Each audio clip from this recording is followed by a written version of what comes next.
Mahal kong mga kababayan, ngayon tayo ay nagtitipon hindi lamang bilang mga mamamayan, kundi bilang mga tagapangasiwa ng kinabukasan ng ating bansa.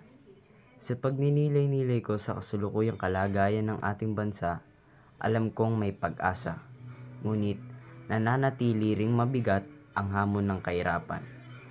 Ayon sa Philippine Statistics Authority, noong 2023, bumaba ang porsyento ng mga Pilipinong itinuturing na mahirap sa 15.5% na katumbas na humigit kumulang 17.54 milyong Pilipino.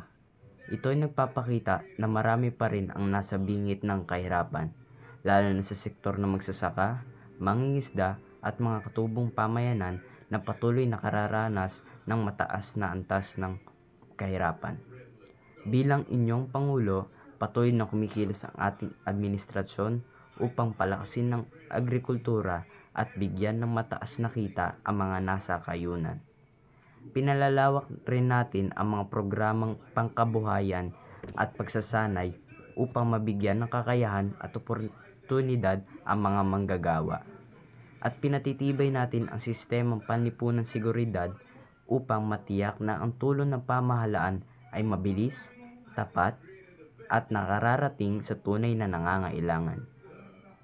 Kasabay nito, pinauunlad natin ang lokal na ekonomiya sa pamamagitan ng paglikha ng trabaho sa probinsya, pagpapatayo ng infrastruktura at pagsuporta sa maliit na negosyo upang mabigyan ng pantay ng pagkakataon ang bawat Pilipino.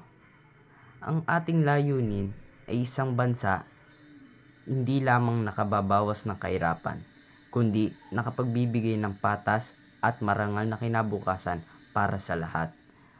Mga kababayan, ang lahat sa kahirapan ay hindi lamang tungkulin ng pamahalaan, kundi buong sambayanan. Sa inyong tiwala at pakikisa, patuloy tayong magtataguyod ng isang Pilipinas na mas makatarungan, mas matatag, at mas may pag-asa. Sama-sama nating harapin at lulusungin ang hamon ng kahirapan bilang isang nagkakaisang bansa. Maraming salamat po para sa inyo at para sa ating bansa.